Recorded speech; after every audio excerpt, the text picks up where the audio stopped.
సంవత్సరాల తరబడి ఎన్ని మందులు వాడినా మీ మోకాల నొప్పులు తగ్గట్లేదా? ప్రాణ పెయిన్ క్లినిక్ లో అత్యాధునిక చికిత్స. స్వతంత్ర భారత చరిత్రలో మూడోసారి లోక్సభ స్పీకర్ పదవికి ఎన్నిక జరిగింది.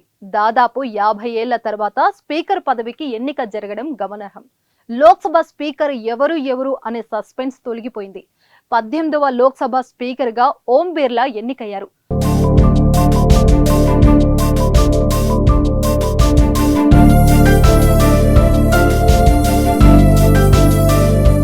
మూజువాని ఓటుతో ఆయన గెలుపొందినట్లు ప్రొటెం స్పీకర్ భర్తృహరి ప్రకటించారు. రాజస్థాన్ లోని కోటా పార్లమెంట్ స్థానం నుంచి 3 సార్లు గెలిచారు. తన సమీప ప్రత్యర్థి కాంగ్రెస్ కు చెందిన గుంజాలను 41,000కు పైగా ఓట్ల తేడాతో ఓడించారు. లోక్సభ స్పీకర్ గా రెండోసారి ఎన్నికైన రెండో వ్యక్తి ఓం బిర్లా.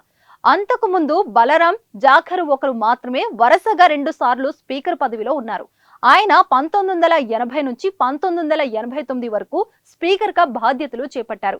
మూజువాని ఓటు ద్వారా స్పీకర్ గా ఎన్నికైన ఓం బిర్లాను సభాపతి సీటు వద్దకు ప్రధాని నరేంద్ర మోదీ, ప్రతిపక్ష నేత రాహుల్ గాంధీ, పార్లమెంటరీ వ్యవహారాల మంత్రి కిరణ్ రిజిజులు తీసుకెళ్లి కూర్చోబెట్టారు. అధికార విపక్షాల మధ్య ఏకాభిప్రాయం కుదరకపోవడంతో లోక్సభ స్పీకర్ పదవికి ఎన్నిక అనివార్యమైంది.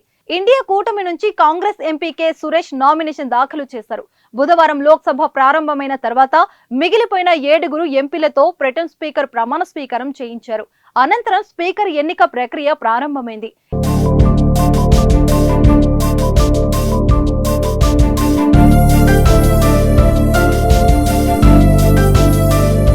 ఎన్డీఏ స్పీకర్ అభ్యర్థిగా ఓం బిర్లాను ప్రధాని నరేంద్ర మోదీ ప్రతిపాదించగా కేంద్ర మంత్రి రాజ్నాథ్ సింగ్ సహా పలు మంత్రులు, బీజేపీ ఎంపీలు బలపరిచారు.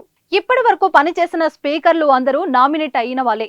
ఈసారి మాత్రం దీనికి భిన్నంగా ఓటింగ్ జరగడం విశేషం. ప్రతిపక్షాల ఉమ్మడి కూటమి ఇండియాకు డిప్యూటీ స్పీకర్ పదవిని ఇవ్వడానికి ఎన్డీఏ నిరాకరించడంతో ఈ ఎన్నిక అవసరమైంది. బుధవారం ఉదయం 11 గంటల సభా కార్యకలాపాలు ఆరంభమయ్యాయి. ఆ వెంటనే ఇప్పటి వరకు ప్రమాణ స్వీకారం చేయని సభ్యులు ఆ కార్యక్రమాన్ని పూర్తి చేశారు. అనంతరం ఓం బిర్లాను లోక్సభ స్పీకర్ గా ఎన్నుకునే తీర్మానాన్ని ప్రధానమంత్రి నరేంద్ర మోదీ సభలో ప్రవేశపెట్టారు. రెండో తీర్మానాన్ని రక్షణ మంత్రి రాజ్నాథ్ సింగ్, కేంద్ర మంత్రి రాజీవ్ రంజన్ సింగ్ ప్రతిపాదించారు. ఈ సందర్భంగా ప్రధాని నరేంద్ర మోదీ మాట్లాడుతూ, గత 5 ఏళ్లలో సభను విజయవంతంగా నడిపిన అనుభవం మీకు ఉందని స్పీకర్ ను ఉద్దేశించి అన్నారు. బలరాం జాఖర్ తర్వాత స్పీకర్ పదవికి ఎన్నిక జరగలేదని, పోటీలో మీరు గెలిచి నిలిచారని ప్రశంసించారు. వచ్చే 5 ఏళ్లు సభ్యులకు మార్గదర్శనం చేస్తారని విశ్వాసం ఉందని మోదీ పేర్కొన్నారు. ఇండియా కూటమి తరపున శుభాకాంక్షలు తెలిపిన కాంగ్రెస్ ఎంపీ రాహుల్ గాంధీ, ఈ సభ భారతదేశ జనవాణిని వినిపించాలని, సభను సహజవుగా నడిపించడంలో విపక్షం మీకు సహకరిస్తుందని స్పీకర్ తో తెలిపారు. గతంలో నీలం సంజీవరెడ్డి, జిఎంసి బాలయోగిలు 2 సార్లు లోక్సభ స్పీకర్లుగా ఉన్నా పూర్తి కాలం 5 ఏళ్లు పదవిలో కొనసాగలేదు.